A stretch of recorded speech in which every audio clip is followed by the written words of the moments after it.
Hello guys, welcome back to my channel. आज मैं आपको मानव हृदय के बारे में हिंदी में समझाऊंगी, जिसके अंदर हम मानव हृदय की संरचना, मानव हृदय के कार्य की किस तरीके से जो हमारा दिल है वो अपने फंक्शंस को परफॉर्म करता है, उसे हम हिंदी में समझेंगे। बट उससे पहले अगर आप मेरे चैनल पर नए हो तो मेरे चैनल को सब्सक्राइब कर देना और बेल आइकन जरूर प्रेस कर देना ताकि आप आगे आने वाले नोटिफिकेशन को मिस ना करो। तो स्टार्ट करते हैं। सबसे पहले हम समझते हैं कि आखिर जो मानव हृदय है वो क्या है। ठीक है, तो उसको समझने के लिए आपको मानव हृदय के डायग्राम को बहुत अच्छे से समझना पड़ेगा। अगर आप डायग्राम बहुत अच्छे से समझ जाते हो तो आपको मानव हृदय के बारे में कोई भी दिक्कत नहीं होगी, आप अपने एग्जाम में फुल मार्क्स स्कोर कर सकते हो। सबसे पहले देखो, ये हमारा डायग्राम है। ठीक है, ये हमारे हार्ट का या हमारे हृदय का चित्र है। आपको इसे बहुत ही ध्यान समझना होगा। सबसे पहले मैं आपको एक एक करके पार्ट समझाती हूँ, उसके बाद इसके फंक्शंस कैसे होते हैं, कैसे हृदय में जो रक्त होता है वो प्रवाह करता है, वो सब हम बिल्कुल डिटेल में समझेंगे। स्टार्ट करते हैं। अब देखो, ये हमारे हार्ट का डायग्राम है, हृदय का डायग्राम है। अगर मैं आपको बताऊं कि जो ह्यूमन हार्ट है, जो मानव हृदय है, वो बेसिकली 4 कक्ष में यानी कि 4 चैम्बर में डिवाइड हो रखा है। सबसे पहले आप अपने हार्ट को लेफ्ट और राइट यानी कि बायां और दायां में डिवाइड कर दो। जो ये हिस्सा है, मैं ऐसे खड़ी हूँ, ये मेरा बायां साइड है और ये मेरा दायां साइड है। ठीक है, तो ये क्या हो गया बायां और ये क्या हो गया दायां।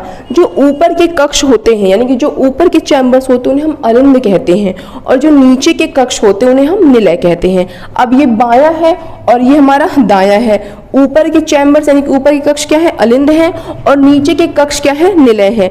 अब ऊपर अलिंद है और ये बायां है, तो ये क्या हो गया बायां अलिंद और ये दायां अलिंद। ठीक है, सेम एज नीचे निलय है तो ये क्या हो गया बायां निलय, इधर का चैम्बर, और इधर क्या हो गया दायां निलय।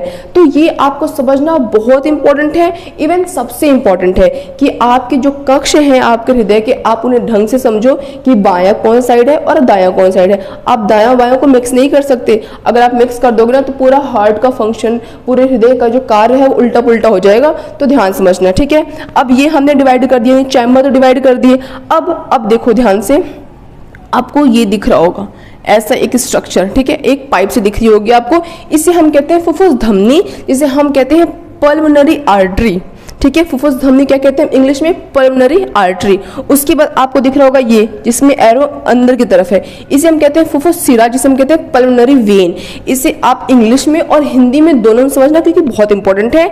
एक आपकी फुफ्फुस धमनी और एक आपका फुफ्फुस शिरा। ठीक है, उसके बाद 4 ये चैम्बर हो गए। उसके बाद आपको दिख रहा होगा एक बाहर के साइड पे एक मेम्ब्रेन होती है जिसे हम कहते हैं हृदयावरण, और इंग्लिश में से हम पेरिकार्डियम मेम्ब्रेन कहते हैं। ठीक है, अब उसके बाद देखो, एक आपको यहाँ पे एक ट्यूब जैसा स्ट्रक्चर दिख रहा होगा, एक आपको ऊपर की तरफ दिख रहा होगा। नीचे वाले को हम कहते हैं पश्च महाशिरा और ऊपर वाले को कहते हैं हम अग्र महाशिरा। ठीक है, अगर मैं आपको इंग्लिश में बताऊं तो इसे कहते हैं सुपीरियर वेना केवा और इसे कहते हैं इंफीरियर वेना केवा। ठीक है, अब उसके बाद देखो, ये आपको जो एक मेन ट्यूब दिख रहा होगा, इसे कहते हैं हम महाधमनी, जो कि इंग्लिश में कहते हैं उसे हम एओर्टा। ये आपका डायग्राम है। इससे आपको एक बारी में याद नहीं होता। अगर आप पहली बारी पढ़ रहे होगे ना तो पूरा क्या पढ़ा दिया, उल्टा सीधा, कुछ समझ में नहीं आ रहा मुझे बिल्कुल भी। अगर आप पहली बार हार्ट को पढ़ रहे हो तो 1 बार 2 बार 3 बार पढ़ोगे ना तो आपको बहुत आसानी से आ जाएगा। कुछ सिर्फ नाम ही है, नाम है जो कठिन चीज है ना इसके अंदर, वो नाम ही। अगर आप नाम समझ जाओगे ना तो आपको बिल्कुल समझने में कोई दिक्कत नहीं होगी। तो सबसे पहले आप इसको लर्न करना, वीडियो को 1 बार ही देखना, 2 बार देखना, 3 बार देखना, अपने आप याद हो जाएगा। ठीक है, तो ये पूरा क्या हो गया डायग्राम हो गया, जिसको आपको लर्न ही करना पड़ेगा। लास्ट कोई भी और ऑप्शन नहीं है कि आप बिना याद के कुछ समझ सको, कोई भी तरीका नहीं होता, याद करना पड़ता है। अब हम ये समझेंगे जो कि मेन काम है। अभी जो हृदय है वो क्यों है हमारे अंदर, हमारे सीने के अंदर दिल क्यों है, कुछ मेन रोल होगा ना। सबसे मेन काम क्या होता है हृदय का, कि वो रक्त का प्रवाह करता है, वो ब्लड को पंप करता है। ठीक है, ब्लड मतलब रक्त, इतना तो आप समझ सकते हो। तो वो ब्लड क्या करता है, पंप करता है। हमारे पूरे शरीर को रक्त की जरूरत होती है, और रक्त की जरूरत क्यों होती है, क्योंकि रक्त ऑक्सीजन को हमारी पूरी बॉडी में पहुंचाता है। जो भी पोषक तत्व होते हैं, जो भी विटामिन होते हैं, जो भी मिनरल्स होते हैं, उन सब को हमारा जो रक्त होता है वो हमारे पूरे शरीर को पहुंचाता है। और उस रक्त को पहुंचने के लिए किसकी ज़रूरत होती है? उस रक्त को पहुंचने के लिए हृदय की ज़रूरत होती है। क्यों? क्योंकि हृदय पंपिंग का काम करता है, एक पंपिंग ऑर्गन है। जब वो जब हमारा हृदय है, जब वो पंप होता है तो जो ब्लड है वो हमारे पूरे शरीर में प्रवाह करता है, और इसीलिए जो हृदय है वो बहुत ही ज़रूरी ऑर्गन है। ठीक है, अब देखेंगे, हम समझेंगे कि किस तरीके से जो रक्त है वो प्रवाह होता है। अब एक बात बताओ, बहुत सिंपल सी कॉमन सी बात बताओ कि हृदय है, हृदय के पास ऑक्सीजन कहाँ से आएगा?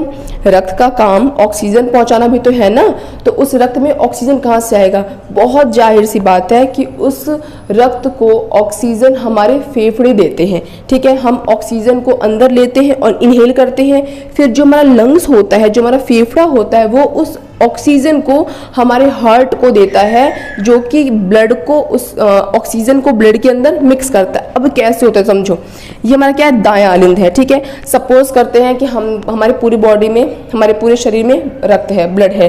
ठीक है, हमने पूरा ऑक्सीजन खत्म कर दिया। अब जो हमारे शरीर में रक्त है वो ऑक्सीजन मुक्त रक्त है, यानी कि उसके अंदर ऑक्सीजन नहीं है। अगर मैं आपको इंग्लिश में बताऊं कि अब जो हमारे शरीर में ब्लड है वो डीऑक्सीजनेटेड ब्लड है। ठीक है, अब उसके बाद जो हमारे शरीर का नीचे वाला हिस्सा है, यानी कि जो हमारे पैर है, कमर है, पेट है, वहां से जो रक्त आएगा वो पश्च महाशिरा से होते हुए दायां अलिंद में आएगा। ठीक है, और जो हमारे हेड वगैरह ना, यहाँ से जो रक्त आएगा, कौन सा रक्त? डीऑक्सीजनेटेड ब्लड, वो हमारे अग्र महाशिरा से होते हुए दायां अलिंद में आएगा। यानी दायां जो अलिंद है आपका, वो ब्लड को रिसीव करने का काम कर रहा है। कौन से रक्त को रिसीव कर रहा है? वो रक्त जिसके अंदर ऑक्सीजन नहीं है, उस रक्त को क्या कर रहा है? ये रिसीव कर रहा है। कौन? दायां अलिंद। अब उसके बाद जो दायां अलिंद है वो क्या करेगा? उस ऑक्सीजन को कहाँ भेजेगा? दायां निलय में। कहाँ भेजेगा? दायां निलय में। उसके बाद जो यहाँ पे जो रक्त है वो इसके रास्ते, ये हमारा क्या है? फुफ्फुस धमनी, यानी कि फुफ्फुस धमनी से होते हुए, और जहाँ शब्द फुफ्फुस आए उसका मतलब कि उसका कहीं ना कहीं जो कनेक्शन है वो हमारे फेफड़ों से है। तो फुफ्फुस शब्द का उपयोग कब होता है? जब उसका संबंध किससे होता है? हमारे फेफड़ों से होता है। तो दायां निलय में जब रक्त आया, अभी भी इसमें ऑक्सीजन नहीं है, अभी भी यहाँ पे कौन सा ब्लड है? डीऑक्सीजनेटेड ब्लड है, यानी कि अभी जो ब्लड है उसके अंदर ऑक्सीजन की मात्रा बिल्कुल ना के बराबर है। ठीक है, तो ऑक्सीजन, हमारा ब्लड आया, ब्लड दायां निलय से होते हुए फुफ्फुस धमनी से होते हुए कहाँ पे चला गया? चला गया हमारे ये फेफड़ों के पास। ठीक है, अब फेफड़े क्या करेंगे? उसके अंदर ऑक्सीजन को ऐड करेंगे। उसके बाद जो हमारा ब्लड आएगा वो कहाँ से आएगा? हम मान लेते हैं फुफ्फुस धमनी से होते हुए जो ब्लड है वो हमारे फेफड़ों तक चला गया। फेफड़ों ने क्या किया? उसके अंदर ऑक्सीजन को मिला दिया। उसके बाद अब जब ब्लड आया तो ये आपको दिख रहा है ना, इसे कहते हैं हम फुफ्फुस शिरा। क्या कहते हैं इसे? हम फुफ्फुस शिरा कहते हैं। यहाँ से जो ब्लड आता है किसमें? बायां अलिंद में। ठीक है, ऑक्सीजन वाला ब्लड। अब कौन सा ब्लड आ रहा है? ऑक्सीजन वाला ब्लड आ रहा है। तो अब जो ब्लड आएगा उसके अंदर ऑक्सीजन है, वो किस में आएगा? बायां अलिंद में आएगा। फिर बायां अलिंद से होते हुए जो ब्लड है, जो रक्त है, वो बायां निलय में आएगा। ठीक है, अब बायां निलय में आने के बाद जो आपको ये ट्यूब दिख रही है ना, इसे हम कहते हैं एओर्टा, और हिंदी में कहते हैं महाधमनी। यहाँ से होते हुए ये आपको डिफरेंट आर्टरीज दिखती होंगी, इससे होते हुए जो रक्त है वो हमारे पूरे शरीर में पहुंच जाएगा। और अब हमारे पूरे शरीर में कौन सा रक्त गया हुआ है? ऑक्सीजन वाला। उसके अंदर ऑक्सीजन है, बहुत सारे पोषक तत्व हैं, न्यूट्रिएंट्स है, जो कि हमारी बॉडी क्या करेगी? वापस से यूज कर लेगी। अब वापस से उस ब्लड के पास से ऑक्सीजन क्या हो गया? खत्म हो गया। फिर वापस क्या होगा? Same process. जो नीचे वाला हिस्सा है हमारी बॉडी का, वहां से जो रक्त आएगा वो पश्च महाशिरा से होते हुए दायां अलिंद में आएगा। जो ऊपर वाला हिस्सा है वहां से रक्त कहां से आएगा? अग्र महाशिरा से होते हुए दायां अलिंद में आएगा। अगर आपने एक चीज नोट करी हो तो जो अलिंद है वो ब्लड को रिसीव करने का काम कर रहा है। जो ये दायां अलिंद है वो बिना ऑक्सीजन वाले रक्त को रिसीव करने का काम कर रहा है, और जो बायां अलिंद है वो ऑक्सीजन वाले ब्लड को रिसीव करने का काम कर रहा है। ठीक, अब यहाँ देखो, जो दायां निलय है वो रक्त को भेजने का काम कर रहा है। बेसिकली मोटे मोटे तौर पे अलिंद ब्लड को रिसीव कर रहा है और निलय जो है वो रक्त को भेजने का कार्य कर रहा है। दायां अलिंद बिना ऑक्सीजन वाले ब्लड को रिसीव कर रहा है, बायां अलिंद ऑक्सीजन वाले रक्त को रिसीव कर रहा है। जो ये निलय है जो हमारा दायां निलय है वो क्या कर रहा है, बिना ऑक्सीजन वाले रक्त को हमारे फेफड़ों के पास भेज रहा है, और जो बायां निलय है वो ऑक्सीजन वाले रक्त को हमारे पूरे शरीर के पास भेज रहा है। आप देखो कितनी आसान है इसको समझना। अगर आप सिर्फ क्या समझ लो, सिर्फ इनके नाम रट लो, नाम रट लोगे ना, बिल्कुल चुटकी का खेल है, बिल्कुल बहुत आसान है हर्ट। ठीक है, अब हम इसके बाद थोड़ा सा पढ़ लेते हैं। जैसे ये तो समझा है ना, लिखेंगे कैसे वो भी तो मेन है। अब देखो लिखते कैसे हैं।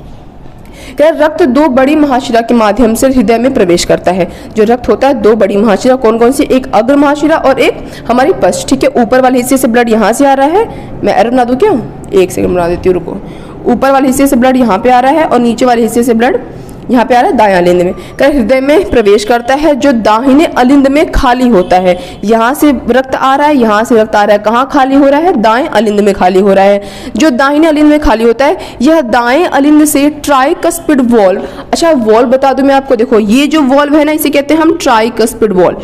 ठीक है, वॉल्व का फंक्शन क्या होता है, अच्छा ट्राइकस्पिड को आप हिंदी में भी ट्राइकस्पिड लिख सकते हो, ठीक, कोई दिक्कत नहीं है। तो जो वॉल्व का फंक्शन होता है ना, वो जो हमारा रक्त होता है उसको बैक फ्लो होने से प्रिवेंट करता है, बचाता है कि कहीं जो आपके जो रक्त की दिशा है वो भटक ना जाए, आपका रक्त आगे जाने की बजाय कहीं पीछे ना चलाए। ये सबसे बड़ा रोल होता है वॉल्व का। ठीक है, तो जो वॉल्व है वो क्या कर रही है, यहाँ से दाएं अलिंद में ब्लड आया, रक्त आया, उसके बाद इस ट्राइकस्पिड वॉल्व से होते हुए जो हमारा रक्त है वो दायां निलय में आ जाता है। लिखा है यह दाएं अलिंद से ट्राइकस्पिड वॉल्व के माध्यम से दाएं निलय में बहती है। दाएं निलय में हमारा कौन सा ब्लड आ गया, रक्त आ गया, कौन सा रक्त, जिसके अंदर ऑक्सीजन नहीं है। फिर कह रहा है दायां निलय रक्त को फुफ्फुस धमनी में पंप करता है। ये दायां निलय क्या करेगा, रक्त को फुफ्फुस धमनी में पंप करेगा। उसके बाद कह रहा है और रक्त फुफ्फुसीय धमनी से होकर फेफड़ों में जाता है। अभी बताया कि यहाँ से ब्लड कहाँ पे जाएगा, हमारे फेफड़ों के पास जाएगा। क्यों जाएगा भाई, क्योंकि हमारे रक्त के पास ऑक्सीजन नहीं है और हार्ट नहीं ऐड करेगा ऑक्सीजन। रक्त में ऑक्सीजन ऐड कौन करेगा, लंग्स करेंगे, कि लंग्स का काम ही क्या है, फेफड़ों का काम क्या है, ऑक्सीजन को रिसीव करना। ठीक है, अब आगे पढ़ते हैं। ऑक्सीजन युक्त रक्त फेफड़ों से हृदय में फुफ्फुसीय शिरा के माध्यम से बाएं अलिंद में लौटता है। कि अब जो हमारा ये जो फुफ्फुस धमनी थी, इसने जो बिना ऑक्सीजन वाले रक्त को फेफड़ों के पास भेज दिया था, अब उस रक्त में ऑक्सीजन है और वो फुफ्फुस शिरा के माध्यम से बायां अलिंद में आएगी। उसके बाद कह रहा है बाएं अलिंद से रक्त माइट्रल वॉल्व के माध्यम से, ये कौन सा वॉल्व था, ट्राइकस्पिड वॉल्व, और ये कौन सा वॉल्व है, माइट्रल वॉल्व। ठीक है, अब क्या होगा, देखो लिखा हुआ है बाएं अलिंद से रक्त माइट्रल वॉल्व के माध्यम से बाएं नीले में प्रवेश करता है। ठीक है, बाएं अलिंद से इस वॉल्व से होते हुए बाएं नीले में प्रवेश करेगा। उसके बाद जो मैंने आपको बताया भी थोड़ी देर पहले ही कि और फिर महाधमनी से होते हुए ऑक्सीजन युक्त रक्त पूरे शरीर में प्रवाहित होता है।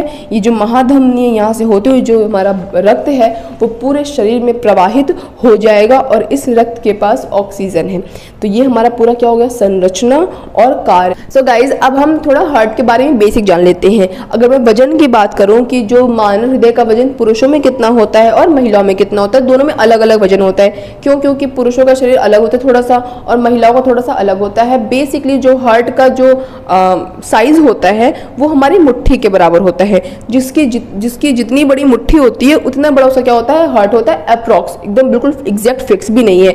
लेकिन अगर हम वजन की बात करें, जो पुरुषों में वजन होता है वो 280 ग्राम से लेकर 340 ग्राम के बीच में होता है, और जो महिलाओं में वजन होता है वो 230 ग्राम से 280 ग्राम के बीच में होता है। अब आप कहोगे पुरुषों में तो हृदय का जो वजन है वो ज़्यादा नहीं, हृदय ज़्यादा बड़ा होता है, और महिलाओं में जो वजन है हृदय का वो कम, यानी कि महिलाओं का दिल छोटा होता है। ऐसा कुछ नहीं होता। दिल का साइज छोटा होने से किसी का दिल छोटा नहीं होता, नियत से दिल छोटा या बड़ा होता है। ये सिर्फ मास है, सिर्फ एक वेट है। ठीक है, उसके बाद जो हमारा दिल है वो स्थित कहाँ होता है, जो हमारा दिल है वो हमारे फेफड़ों के बीच में होता है और हल्का सा बाईं तरफ झुका हुआ होता है।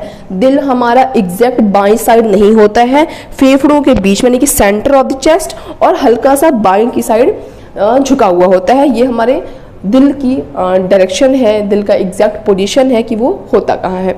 तो आज के इस वीडियो के लिए बस इतना ही। मैं उम्मीद करती हूँ गाइस आपको आज का वीडियो बहुत इंटरेस्टिंग लगा होगा, बहुत यूजफुल लगा होगा, और आपको एक एक चीज़ बिना किसी डाउट के समझ में आई होगी। ऐसे और इंटरेस्टिंग वीडियोज़ के लिए मेरे चैनल को सब्सक्राइब जरूर करें, और अगर वीडियो पसंद आई हो तो उसे एक लाइक जरूर करें। That's all, bye guys.